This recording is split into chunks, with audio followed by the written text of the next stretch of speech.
along with the slide deck to share with folks who weren't able to join us today. We have two speakers, David Feinman, Government Affairs Director for the Conservation Lands Foundation, Amelia Jenkins, Senior Vice President with Cassidy and Associates in Washington, D.C. David's also in Washington, D.C. And then following David and Amelia will be our Grassroots Engagement Director, Andres Esparza, who will open it up for discussion for questions and answers. And I am Brian Seibert. I'm the Executive Director of the Conservation Lands Foundation based here in Durango. If you're joining on Zoom, please type your questions into the question and answer box at the bottom of your Zoom frame. And we'll begin here just shortly. Just a little bit about myself as it relates to election outcomes. This is my fourth presidential transition as a public lands advocate. Every presidential transition comes with its own sets of challenges, opportunities, and of course those transitions can have a tremendous impact on our public lands and the people who enjoy our public lands and whose lives are tied to those public lands. So as we think about the next 4 years ahead, this is a great opportunity. And I want to take a moment to recognize members of our Friends Grassroots Network who are joining us today. You've all been tenacious advocates and protectors over the last several years, and in particular during the last year, which has been one of the most challenging times given the pandemic and the unfolding politics that have been playing out over the course of the year. Your commitment to protecting Bears Ears and Grand Staircase National Monuments get a lot of attention, but there's also much more that you've done. We've had folks make the arduous trek from the Western Arctic to Washington, D.C. To let members of Congress know how their decisions are impacting the lives of Native people. You've been shining a light on the Department of Interior and holding the Bureau of Land Management accountable for decisions that threaten places like Red Cliffs in Utah, the North Fork Valley in Colorado, and the California desert, just to name a few. And there are many, many more that we could name given all the work that's been done over the last 4 years. I want to say thank you to each of you for all the work that you do every day to protect these special places. And now I want to turn it on over to David and Amelia. Thank you, Brian. Hi, everybody. Thanks for taking the time to join us today for this important conversation. Before we dive into the agenda, just wanted to kind of note that I've been on this job with Conservation Lands Foundation since June 12th, 2017. And that date is important because it was the day that Secretary Zinke released his interim report on Bears Ears. It's quite a first day in this job. And my colleagues promised me that day that every day wouldn't be that way. And I could probably argue they might have lied to me to make sure I didn't run for the hills. But the reason I say that is because this has been a very intense 4 years for everybody. And it probably seemed at many points like we weren't going to get through it, particularly the last 8 months with the coronavirus pandemic. And I hope we can just take a moment to reflect on the fact that we made it. We're through it almost completely to the end of the administration. A lot of bad things have happened, but we've also collectively stopped a lot of bad things from happening. And we have a real opportunity now to hopefully reverse everything that was done that we didn't want and move forward with really great proactive opportunities. So with that in mind, let's take a look at the agenda. Andres, will you go to the next slide, please? So I'll start first by just giving a brief overview of the presidential election, particularly how it relates to Western states. And then I'll look at key Senate and House race outcomes. And from there, I'll kind of give you an analysis of what that actually means for the next Congress, the 117th Congress, and public lands policy that'll be moving through the Congress for the next 2 years. And then I'll talk about Conservation Lands Foundation strategic direction, what we hope to achieve, and how we will do that. And then I'll take a look at what we should expect in Congress for about the next 6 weeks in what's called the lame duck session before the 117th Congress is sworn in January and the new administration comes in a few weeks later. And then at that point, I'll hand it off to my friend and colleague, Amelia Jenkins, who's gonna give the lowdown on the White House's public lands agenda and then we'll go to open Q&A, which my colleague Andres will lead. Next slide.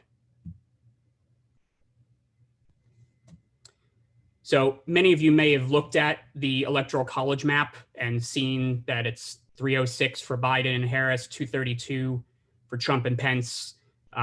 So we know that that's the outcome, pending a few potential lawsuits by President Trump. But I wanted to take a moment to take a deeper look at what it actually looks like in the Western states where we do our work. You'll see I highlighted 4 states, Arizona, which flipped to the Democrats for the first time in many cycles, but also Colorado, New Mexico, and Nevada are 4, those 4 states are important for public lands where people really do care about them. There's been a precipitous switch in those states over many recent years towards supporting Democratic candidates. And there's a lot of reasons for that. But I believe for many voters in those states, public lands was one of the reasons they chose to go with a candidate and a ticket that was focused on climate change, the climate crisis, and protecting public lands. In the 12 states where we do our work, 7 of them went for the Biden-Harris ticket. But perhaps more profound is if you look at the popular vote in those 12 states, the Biden-Harris ticket got more than 20 million votes in those states, while the Trump ticket got 14.5 million. So that's almost a 6 million vote gap, which is about the total gap between the 2 tickets nationally. So Western states, and presumably people who care about public lands, had a really big impact on the outcome of this election. And I think that that's a sign of things to come in future elections, including congressional. Next slide. If we look at the Senate, however, things did not necessarily go as I think many prognosticators thought it would. There were 2 Senate seats that changed hands from Republicans to Democrats in states where public lands are important. In Arizona, Kelly defeated McSally, and in Colorado, Hickenlooper defeated Gardner. And we had a change in who's in the seat in New Mexico. Senator Udall is retiring, and Ben Ray Lujan, who has been in the House for a number of years, is now taking that seat. In the end, though, Democrats only gained 1 seat from what they had in this current Congress. And some of you may have heard in the news, there are 2 seats in Georgia that are still undecided. They will both be going into a January 5th runoff. So the results of all of that outcome up until now is you have a 50-48 Senate with 2 seats that are undetermined that will ultimately determine the majority. If one or both of those seats go to the Republicans, then Mitch McConnell will continue to be majority leader and the Republicans will maintain the Senate majority.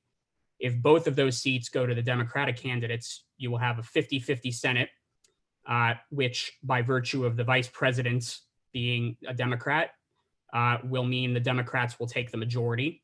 And that not only determines the majority leader, but also the chairmanships of all committees in the Senate, and specifically the Senate Energy and Natural Resources Committee. So the outcome of those 2 Georgia seats will have a significant impact on everything the Senate does for the next couple of years.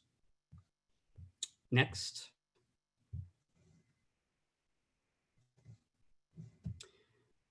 The House also saw, I would say, unexpected results. The Democrats have held a pretty decent sized majority over the past 2 years.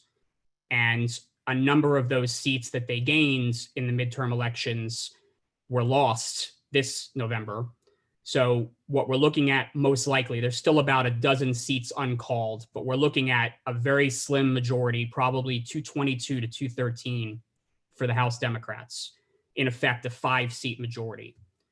What does that mean? It means that not only will it be a lot harder for Democrats to move more progressive bills on public lands through, because they will need to be able to count to 218 to pass them. And the reason that'll be hard is because you have a number of progressives in the party, and then there's a moderate wing, which if you pay attention to the news, you'll see that there's been a lot of chatter about what the future of the House Democratic caucus looks like. It's going to be a lot harder for Nancy Pelosi to get to 218 to pass bills. It also means that there will be much smaller majorities in each committee for House Democrats. Right now in the House Natural Resources Committee, I believe there's a 6 or 7 seat majority for the Democrats. that will probably shrink to 1 or maybe 2 seats. So a number of the members we've been working with on that committee will no longer be on the committee. And it also means it'll be a lot harder for Chair Grijalva to move legislation if any Democrats on the committee don't support it. So the structure of the committee and the agenda for the committee will be affected by the broader outcome of the election. And I also wanted to note, I have a list there of some of the key races in the states and the districts where we do our work. You'll notice a number of the seats where we have been doing our work flipped to Republicans from Democrats in the last 2 years. There's a number of new members, including in Montana and in Colorado's 3rd district, where our Durango office is, as well as California's 8th district, which is a significant part of the California desert. And we did lose a couple of great public lands champions in this election. Xochitl Torres Small, who represents the southern half of New Mexico, that seat flipped back to a Republican. And Harley Ruda, who's one of the members who won a seat in Orange County, California, 2 years ago, who was the chair of the House Oversight Subcommittee on the Environment, also lost re-election. So we've lost some champions, but we will still have a number of members in the districts we work in and the places we care about focused on our work for the next 2 years. Next. So what does all this mean? You have a Democrat in the White House who is very much talking about unity and trying to find bipartisanship with a smaller Democratic majority and most likely a Senate-led Republican or Republican-led Senate, but still very close margins. It means generally legislating is going to be harder if you can't find ways to bring the parties together. I've outlined already what the House committees look like. The same thing will be the case in the Senate. The Senate Energy and Natural Resources Committee will probably have a 1-seat majority for the Republicans if they maintain the leadership. If it's a 50-50 Senate, the Democrats will hold the majority, but the committees most likely will be evenly divided up. So if you don't have one member of the other party supporting a bill, anytime you try to get a vote on a bill, it's going to be a deadlock. So, we're going to have to work in a way that is as bipartisan as possible on an issue, frankly, that should be bipartisan. But we're also going to have to look to, the White House down the street in Pennsylvania Avenue to urge their leadership using their bully pulpit to promote what Congress should be doing. And Amelia will jump into that a little bit later. Next. Our strategic direction with that entire environment that I've framed in mind is that we're going to work with House champions and those in the Senate who support our work to force Senate action on bills. What we've been doing even the last 2 years with the significant Democratic majority in the House is working with those leaders in the House to pass as many bills that support protecting public lands and reversing climate change as possible. There's a very big stack of those bills waiting for Senate consideration. We're going to do the same thing next Congress. But we are going to look for opportunities like the Dingell Act and the Great American Outdoors Act from the last 2 years to bring Republicans and Democrats from the House and the Senate together. With all that in mind, though, realizing it will be hard to get very bold legislation through a very evenly divided Congress, we are going to look to the Biden administration to really take bold action through executive order and other ways that might be necessary to make sure that we're moving forward with protecting places that need to be protected. And part of that is also asking the administration to focus on reforming the Department of the Interior and the Bureau of Land Management to make sure that they're focused on conservation and not just extraction. And we know that there'll be, that's one of the priorities of this incoming administration. If you go to their transition website, climate change is one of the main topics that they have on there. So we do expect that the administration will be looking to take bold action. Next. Now, how will we accomplish all of this that I'm talking about? What makes us unique, everybody on this call and all the communities that you represent, is the power of community-based action through our Friends Grassroots Network to mobilize voters, constituents of these people who make decisions for all of us in the Congress, as well as in the White House. And so it'll be through the Friends Grassroots Network that we call on Congress to focus on protecting 30% of America's lands and waters by 2030 and passing legislation that ensures places we all care about are protected. And through that community-based power, we're going to be able to expand the diversity of conservation experiences and voices that Congress and the White House will be hearing to make sure that they understand that everybody cares about protecting these places. We're going to promote environmental justice and make sure that communities of color have equal access and are able to enjoy public lands the way we all should. And we're going to make sure that they understand that many of these places, if not all of them, hold ancestral connections to Native American communities. And for that reason, they should be protected among all the others. And through our communities, we're going to bridge partisan divides to make sure that places that have had very contentious pasts around public lands are able to come together around protecting places. And one example is Oregon's Malheur County, where there was a lot of unrest on the ground with the Bundys a number of years ago. Now you have the community there coming together to try to pass a 1.1 million acre wilderness bill. So through community-based power, we are able to bring about change and move things forward in Congress, and we will do that over the next few years. Next. And so our priorities working with the Friends Grassroots Network, both for the Congress and the White House over the first 100 days and long game, we've kind of got different tiers of things we hope to see. And Amelia will probably get into this a little more later too. In the first 100 days, we expect that President Biden will restore Bears Ears and Grand Staircase Escalante national monuments from the cutting that was done by the illegal proclamations by President Trump. We also expect that he will implement a federal 30 by 30 strategy. And for those of you who aren't familiar with what 30 by 30 means, it's the principle that, and hopefully soon the policy that 30% of America's lands and waters should be protected by 2030. And that would eventually lead into 50% by 2050. And these are global goals that were set through the United Nations that many countries are seeking to achieve. We also hope that the administration will, upon entering in January 20th, freeze the movement of all management planning for BLM lands, Bureau of Land Management lands, and then begin reversing the bad management plans with the idea of them working to improve upon them and make sure lands are managed properly for conservation.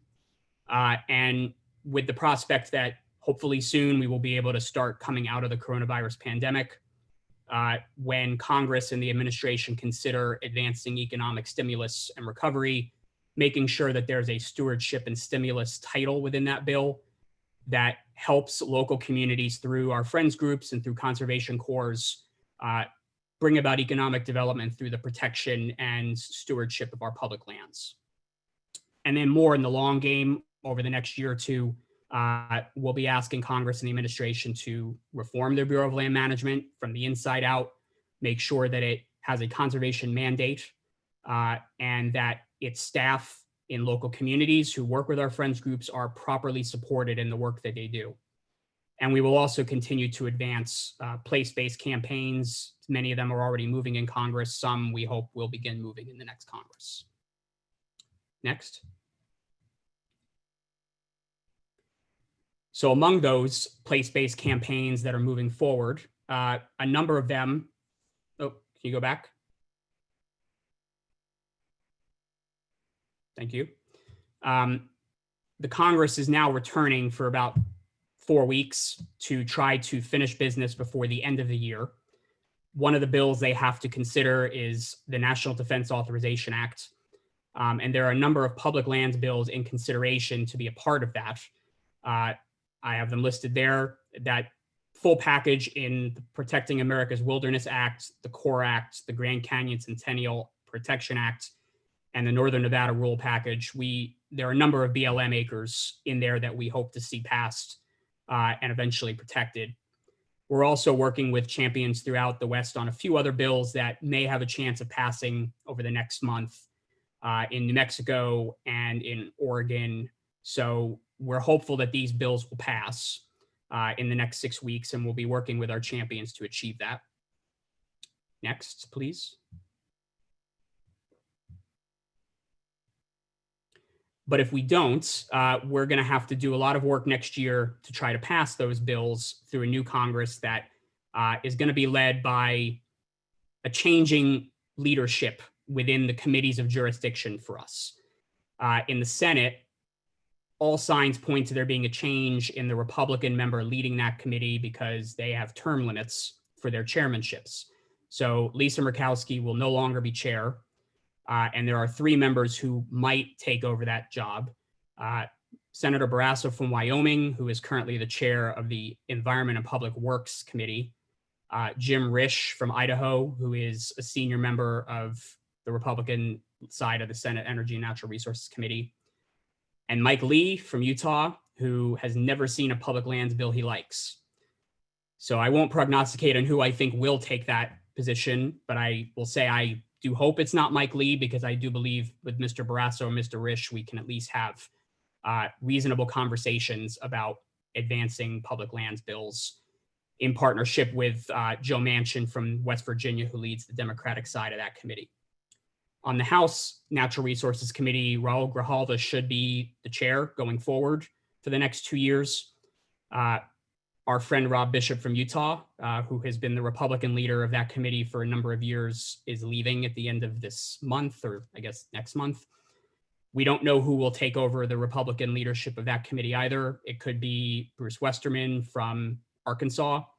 It could be Paul Gosar from Arizona, another member of Congress who has never seen a public lands bill that he likes. So we'll have some interesting relationships to build, particularly with Republican members on these committees. But I'm confident that we can do that with the support of the Friends Grassroots Network. And on the Interior subcommittees, which are also equally important, my sense is Lisa Murkowski will continue to lead the Republican side of that committee. Tom Udall is currently the Democrat leading that subcommittee. Dianne Feinstein might be the person to take that over, which would be a great thing for public lands, since she's been a champion of the California desert and public lands for her entire tenure. On the House side, I believe Betty McCollum from Minnesota and David Joyce from Ohio will continue to lead that subcommittee. They've both been, frankly, a pleasure to work with. Mr. Joyce is not the greatest public lands champion ever, but he's willing to listen, and we've been able to have constructive conversations with his staff over the past couple of years. Next, please. And so we have a lot of relationships to build in this new Congress. And, I've mentioned a few Republicans who we're going to have to work with. There are Republicans who are never going to want to listen to why we should protect landscapes and the places we care about. But I actually do believe that there's opportunity to build relationships with many of the Republicans who are coming in, either new to the Congress or new to leadership roles. And a prime example of that was the outcome of the Montana Senate race. Governor Steve Bullock, who has always been a public lands champion, challenged Senator Steve Daines. And the race, if that race had happened 8-10 years ago, chances are the Republican in that race would have run on the idea that we should just be drilling and mining everywhere and should not be thinking about protecting places because it wouldn't be good for the economy. Now you have a dynamic where in that race specifically, but in other races as well, Steve Daines actually had to outdo Bullock in his rhetoric about why he's protecting public lands. You could argue maybe he didn't actually do everything he said he did in the campaign, but he was very proactive about having his name at the top of the Great American Outdoors Act, which passed very soon before the election. And his rhetoric was very much around public lands protection. So I think many members of Congress, particularly on the Republican side, who historically might not have seen political value in saying and trying to do the right things, might be more interested in doing that, particularly if their constituents are asking them to do that. So I've put a number of the faces we're going to have to work with over the next 2 years, with Senator Kelly or Senator-elect Kelly and Senator-elect Hickenlooper. They're both good on these issues. I think they could be better. And I think it should be our goal to make sure that they really become leaders on these issues. Ben Ray Lujan in New Mexico has big shoes to fill for Tom Udall. He's been doing good work in the House, but we're going to have to build him up to really be more proactive in the Senate. Cynthia Lummis is taking over a Senate seat in Wyoming, and there's a lot of public lands there that Conservation Lands Foundation hopes to see protected over the future decades and years. So we'll have to work on building relationships there. And then there's members in the House. Jay Obernolte is taking over Paul Cook's Desert District in California. That's a really important place for a lot of reasons, for roughly 10 million acres of desert that need protection. So we're going to have to find ways to work with him and show him the value of protecting these places. And then there's Lauren Boebert, who just took over the 3rd District of Colorado.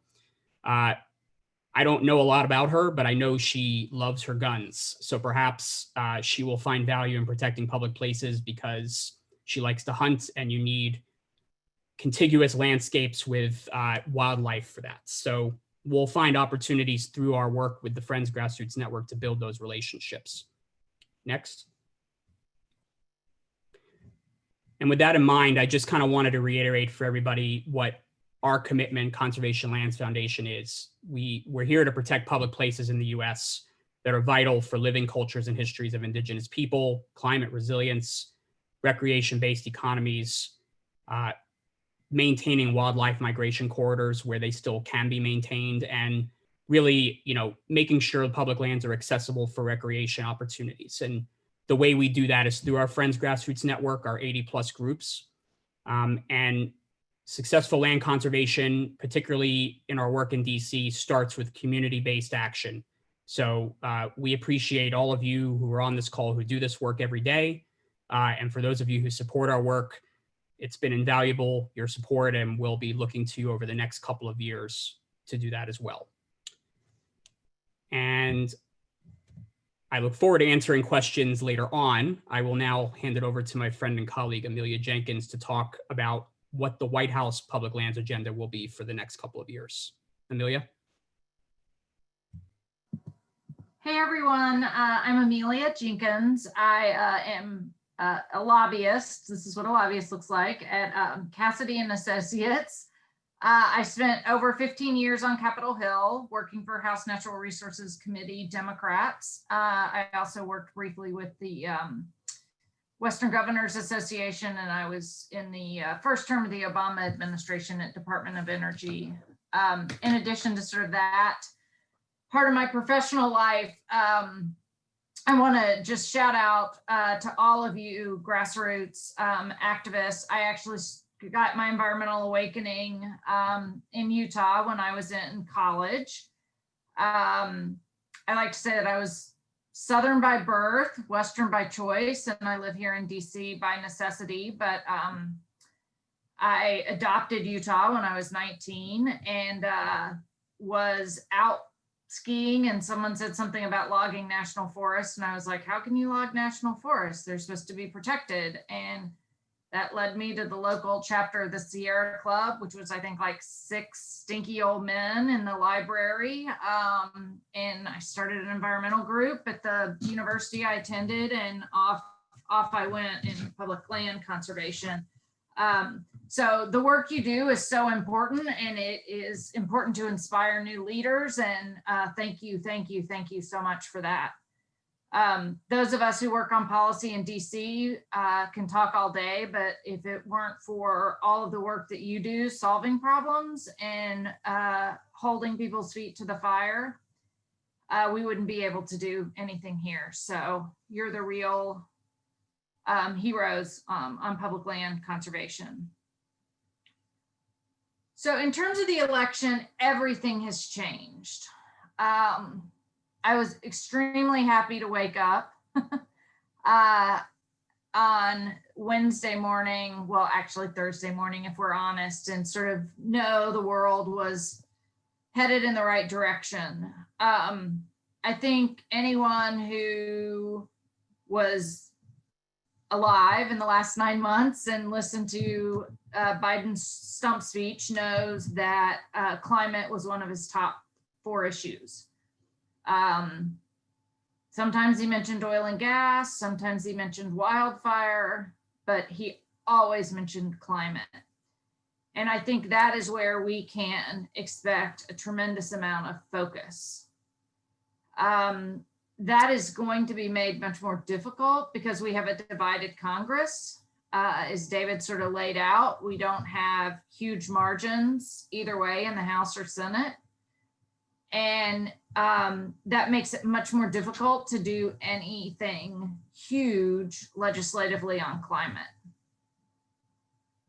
Because of that, the pressure to advance climate goals is going to be squeezed out of the administration. And the 2 places that are probably going to feel that squeeze more than anything are the Environmental Protection Administration, EPA, and Department of the Interior. So in terms of the Department of the Interior, I sort of see a 2-tiered or bi-tiered, however you want to look at it. It's not necessarily a hierarchy. They can work concurrently. Agenda. One is reactive to everything that Trump did that was terrible and trying to unwind that, and one that is proactive. And there will be some overlap. I saw some questions already about oil and gas, so I'm going to try to address those. So David and Brian already mentioned looking at fixing I'll keep my language clean today, fixing the crisis that Trump created around monuments and in particular Bears Ears in Utah. And there is just a slate of secretarial orders, executive orders, et cetera, which have focused the current Department of Interior on extraction activities as opposed to conservation activities. So that is going to be a first day action. There are plans, there are lists, everyone knows what needs to be done, and that work will start happening as soon as that's possible. On the proactive side of things, I think there are going to be sort of 4 general areas: oil and gas reform policy, renewable energy, 30 by 30, which I do want to spend a little bit of time on. And the 4th one is going to be something around wildfire and wildfire risk reduction. So on oil and gas policy, I know that already there have been a lot of questions on that. I think that oil and gas is not a language that Joe Biden is fluent in. And I think we have seen that kind of with some stuttered policies that maybe didn't quite nail the details right. And then obviously the fracking ban statement was a bit of a hiccup, or not, if you want to be cynical. I think he just didn't really say it the right way. But he's not fluent in oil and gas policy. I mean, federal oil and gas policy, let's be frank, is very complicated. It uses weird words. It's like, it's just a complicated process. Very few people are really, really good at it. So, oil and gas policy, he's going to be under a tremendous amount of pressure to end all drilling on federal lands. What that means can range, right? It can mean immediately stopping everything to the first day he's in office. It can mean everything from that to no more new leases on federal lands. And there is a wide range of options in between, all of which, in my view, are progress from the current administration, for sure. So that is going to be one whole realm. And for those of you who asked the question, I'll just go ahead and address it. what do you do about this big rush of leases that the current administration is trying to push out the door? The incoming Biden administration is likely to be able to put those on pause and review them before the leases are issued, or somehow put different bells and whistles on the leases just to slow down the evaluation time. Permits are a different story, and I can maybe try to delve into that if other people have questions later on. So that's sort of oil and gas. Associated with oil and gas is obviously venting and flaring and methane reduction. And I think it remains to be seen whether that issue of methane reduction is dealt with at Department of the Interior, or it's dealt with more broadly and through what I think will be a climate office within the White House or within CEQ. So that's oil and gas in a nutshell. Renewable energy is a second big area. And, we do a lot of work on renewable energy. We work on both offshore and onshore renewable energy projects. And I can tell you this administration has not done a lot on that front.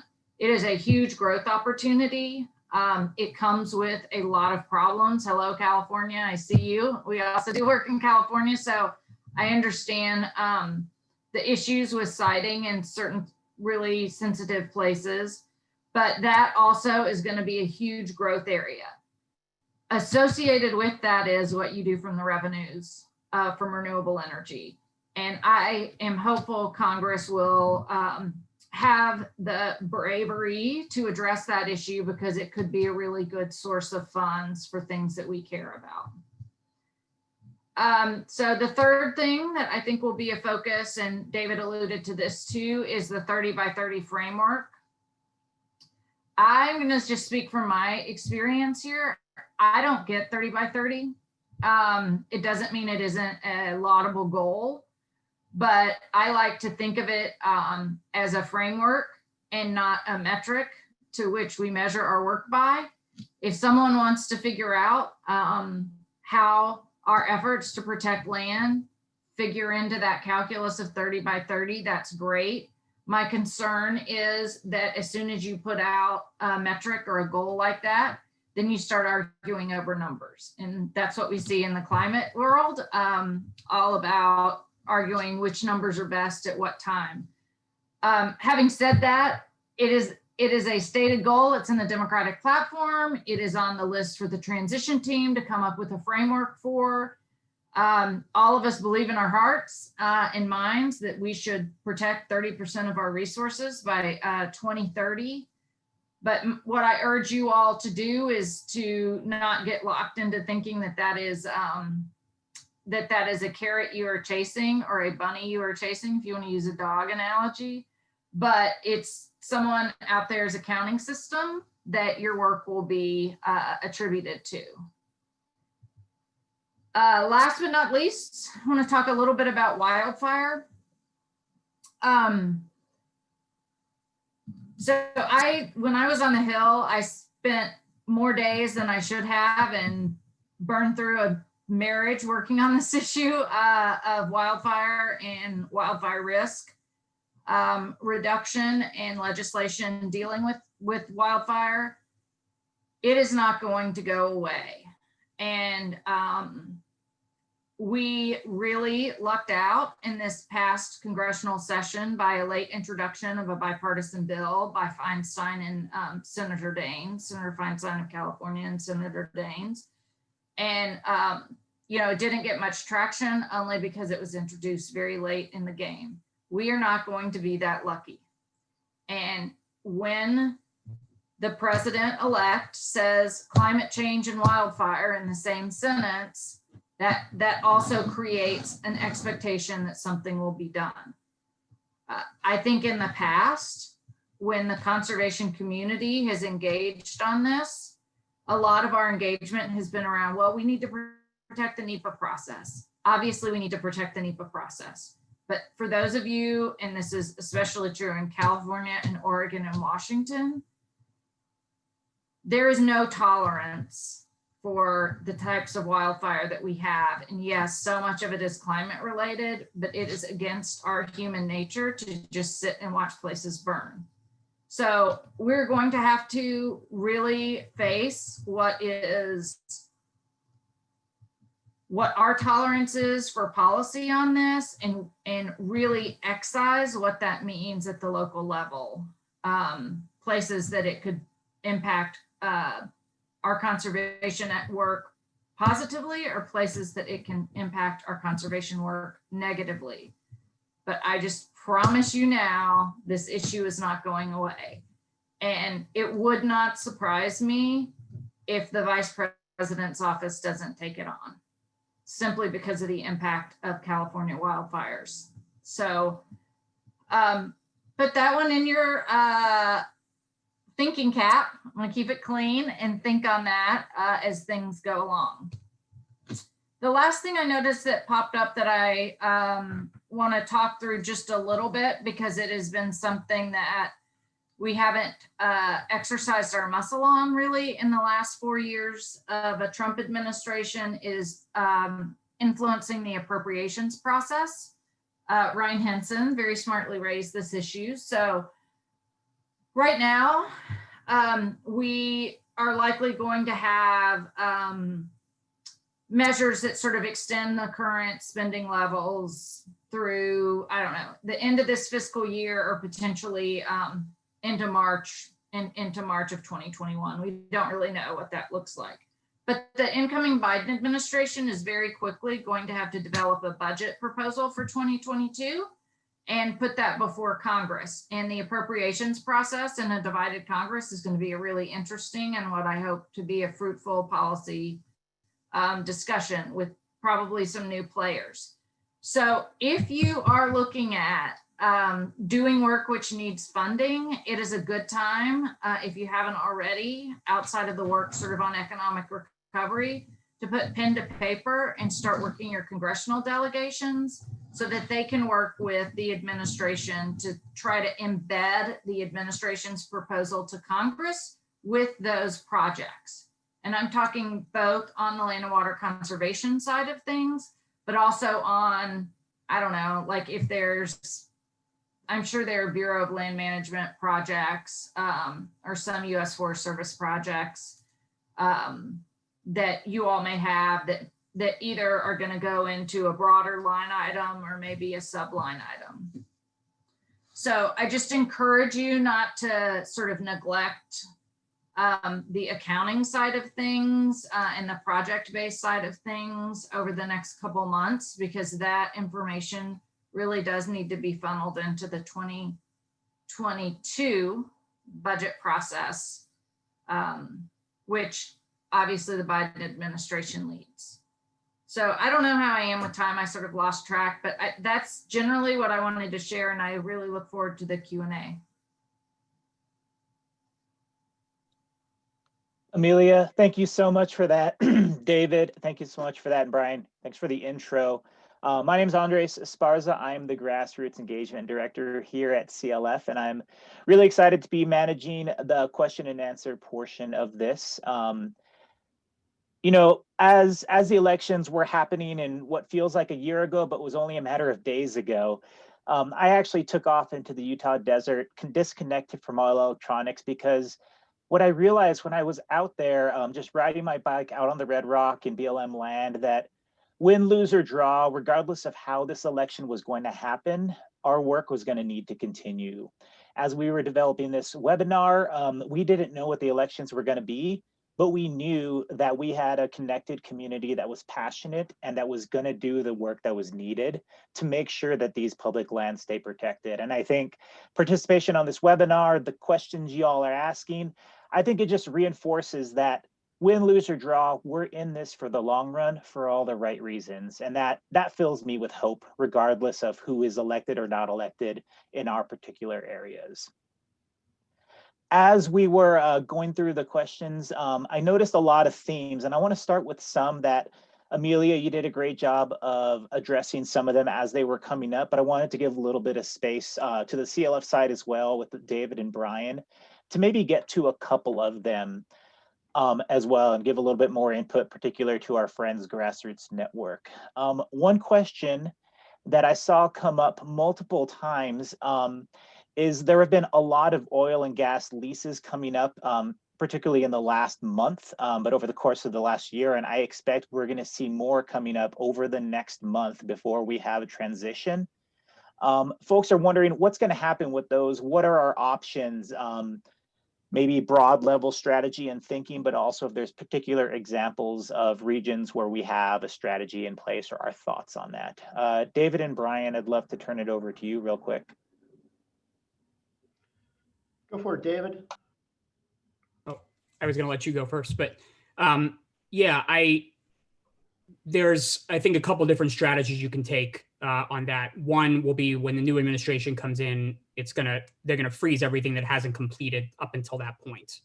So if things haven't moved through, if there haven't been leases initiated at that point, they would be frozen and they would have a chance to be under review. But anything, and Brian, correct me if I'm wrong on this, any leases that are initiated up until the point of the administration, those can't be stopped. Is that right? Essentially. And I mean, there are other larger strategies that can be enacted by the Biden administration once they're in the White House through executive orders, secretarial orders that do address some of the leases that have yet to be developed, at least puts a pause on any new leasing. But there will need to be longer term strategies developed to deal with places that have been leased but not yet drilled. And there's millions of acres out there that fall into that category. And it's a really important long-term strategy that we deal with that, so landscapes aren't chewed up by speculative oil and gas drilling.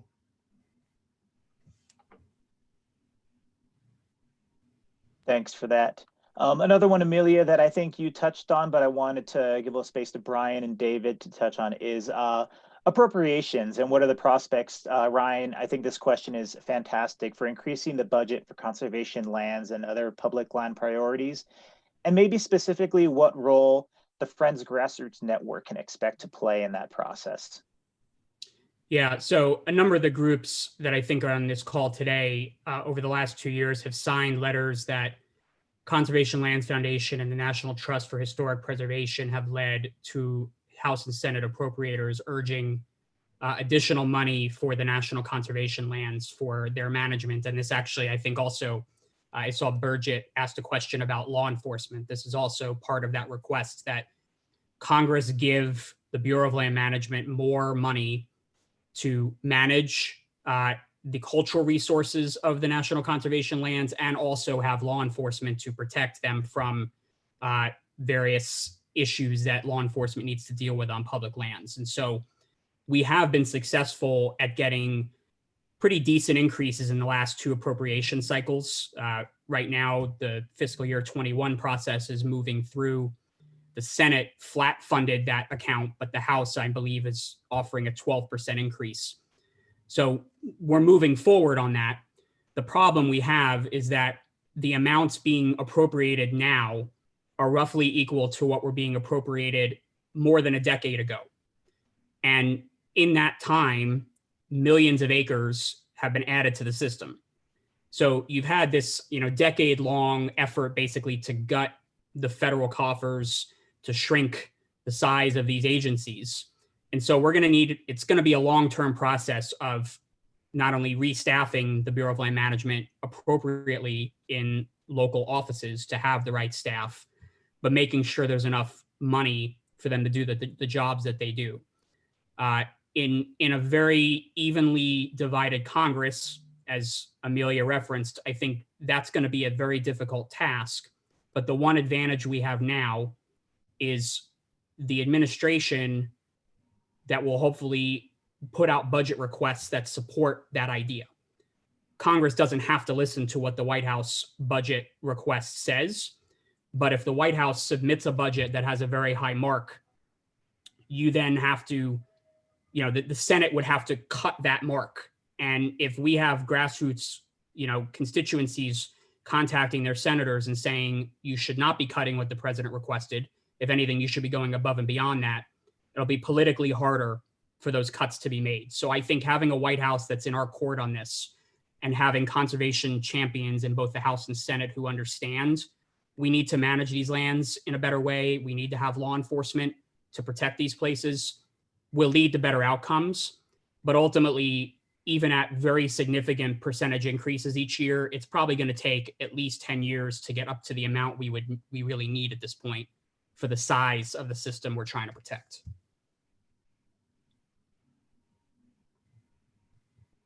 Thank you both. There's a bunch of questions in here, and I want to focus on one more kind of big picture question for Amelia. I don't know if you got a chance to speak on this, and then CLF as well.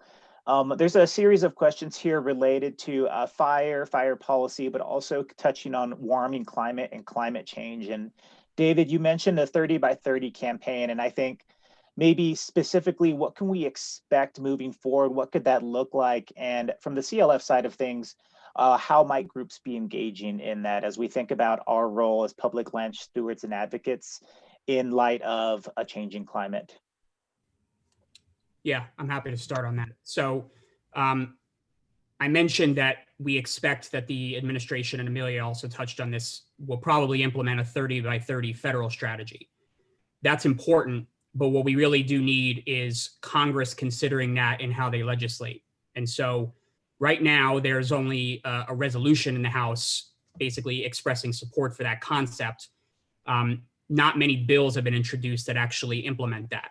We're going to want to, through the grassroots, work to ensure, as Congress crafts legislation that deals with really every element of policy, starting with obviously the economic recovery stimulus that'll probably be launched early in the year, but infrastructure really matters when you're thinking about protecting 30% of the land by 2030. So if there's an infrastructure package, we need to be urging Congress to be considering 30 by 30 principles in that regard. Basically, everywhere where policy around the land and the water is being pushed forward in Congress, the grassroots should be urging them to consider those principles as part of how they craft that policy. Brian, did you have any thoughts on that? Yeah, I would just say it's important that when we think about 30 by 30, that we're particularly thinking about places. There are places across the West managed by the Bureau of Land Management that are incredibly important for protecting wildlife habitat, as well as, which is in service to 30 by 30, as well as when you look at the climate side of it. If you're not developing those lands for oil and gas, you're obviously not putting hydrocarbons into the atmosphere and worsening the climate crisis.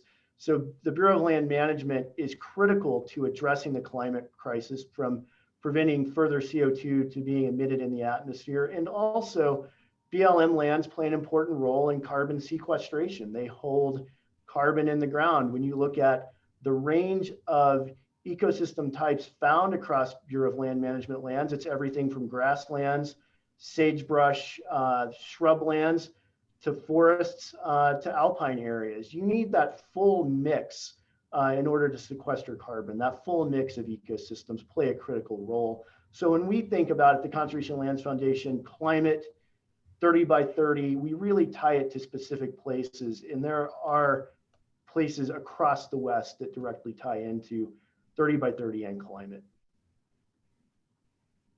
Can I add on a little bit here too? Because I realized in sort of my focus on conservation, I did like a very stupid thing, which is I did not bring up any issues related to environmental justice, equity, and inclusion. And let me just go back for a second and say, I think that if you look at the people on the Biden policy team, you will see a commitment across the board to diversity and inclusion.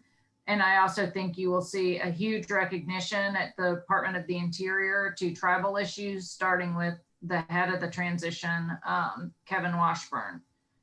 Another thing 30 by 30 does, and I want us to keep this in mind, because like, look, when I came up through the grassroots, and Keith Hammond, thanks for the shout out, with Wilderness and Southern Utah Wilderness Alliance and other conservation efforts in Utah, there was a purity test, plain and simple. Like, we wanted to lock up the best lands that had not been disturbed. And, you know, that was the way we did wilderness bills. And, you know, from that time, so that's going to date me a little bit, but, you know, this whole climate discussion has emerged, and the public lands efforts, like typical conservation land efforts, have sort of taken a different path than where the climate discussion is going. And I think 30 by 30 is an extremely good way of bringing those two paths together and closer. However, it also forces us to recognize that the typical rock and ice, undisturbed wilderness type, conservation only approach is not climate based. It's not resiliency based. And there are a lot of other natural resource efforts that are going to result in a more resilient climate. And I'm not talking about logging, people. I'm talking about taking out aging infrastructure and dams and things like that. So, you know, on the 30 by 30 front, Brian and David are absolutely right, like continuing to keep it a place-based focus, but also expanding our own minds into what conservation means. If we are going to take out some dams in Northern California and in the Klamath, and it is exposing a lot of land that can be recreation purpose, damn it, that should count, right? Like that should be part of our conservation goals, even though as land and public land advocates, that's not like where we look first. So I'll just sort of share that on 30 by 30 and beg folks forgiveness for not including more on environmental justice in my initial presentation. I also am dying to know who's going to answer John Leshy's question about Clive and Bundy's cattle. Amelia, I think we could spend all day on that issue. Amelia, though, thank you so much for bringing up the diversity and equity piece. I think it's, like you said, transparent in how the new transition is being staffed, and I think we're going to see some great things come out of this. We just have a couple minutes left, and I wanted to spotlight on a couple areas that folks are mentioning. Let's start up north. Lisa, you had a question about CLF working with a group or working to protect ANWR and the larger Western Arctic up in Alaska. And I wanted to turn that over to David to maybe be able to answer your question live about our work up north. And then I want to try to get to a couple more before our time runs out here. Yeah, so thank you for that question, Lisa. The simple answer is we do work with groups that are working to protect the refuge. We, as an organization, we work mostly on Bureau of Land Management land. And in Alaska, that's to the west of the refuge. That's the Western Arctic, 22 million acres that we're working to protect there. So that's our charge as an organization. And we work with a coalition of national and indigenous local-based groups in the North Slope area to protect the Western Arctic. But many of those same organizations are also focused on protecting the refuge and the Tongass and other areas of Alaska that are at risk. So we do support those groups in that work, but our primary work in Alaska is focused on building up the indigenous communities in their protection of the Western Arctic. Thanks for that. And maybe this will be the question we close out on. It's a kind of a combination of a few here. You know, one of the things was near and dear to our heart, both in our mission, but in location, is the lawsuits and the legality of Trump's cuts to Bears Ears and Grand Staircase Escalante. And connected to that, Art and a few others asked questions like the Utah monuments are tricky. What is the strategy to reverse the reductions without alienating Utah's federal, state, and local representatives? David, you spoke a little bit about that bipartisan effort. And in a state like Utah, what is that going to look like? And what role are we going to play in that? A very hard question to answer. You know, I will say, and I'll be curious Amelia's thoughts on this. I do think that while the mostly Republican delegation in Utah is against public land protection for various reasons, Rob Bishop, who has been the ranking member of the House Natural Resources Committee for a few years and was chair, in many ways sucked the air out of the room for the rest of the delegation to even have constructive conversations about these issues. And I can say, you know, Brian and I have had conversations with other members of the delegation where we might not be on the same page about everything, but we actually can have real conversations about protecting places like Bears Ears. And I hope that with Mr. Bishop enjoying his retirement starting in January, we have a couple new members of that delegation that will be able to have constructive conversations about finding a balance in Utah, because as I think Tom Butine wrote in one of these questions, there are many Utahns who do want to see these places protected. That might not always reflect in how they vote, because I'm not sure how Utahns determine their votes. They may not be single issue voters just for public lands. But I think it's incumbent on us and the grassroots groups that we work with there and others to try to find ways to work with Utah's public officials to make sure the most important places are protected. But I do think the federal government has a role in protecting those places. And, the federal government and state governments are not always going to agree on ultimately how those decisions should be made. But we have an agenda that involves needing to protect ancestral lands for people who used to live in these places and still do. And we have to think about addressing the climate crisis beyond state boundaries. Thanks for that, David. I think we could go on for a while with this, but we've already hit our time, and I wanted to make a little bit more for Brian to close us out. Folks, thank you so much for all of your questions. Again, the CLF team is always here to answer your questions. Please reach out to us directly.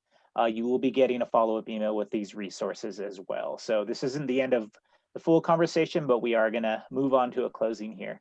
Brian, all Great, you. thanks, Andres. And the Conservation Lands Foundation was founded on the belief that America's public lands are best protected when they have active support from local communities. As the only organization with the boots on the ground infrastructure, that being our 80 organization strong Friends Grassroots Network, we believe collectively we are distinctly positioned to serve as the backbone for place-based campaigns and to be the force of change in Washington and across the country as it relates to protecting our public lands. With your continued support of our mission and our Friends Grassroots Network, our impact in 2021 and the years to come will be stronger than ever. David, Andres, and all of our staff are here as a resource for our Friends Grassroots Network and our supporters who are joining us today. We'll keep you updated. Please stay in touch. And I want to wish everyone good health and thank you so much for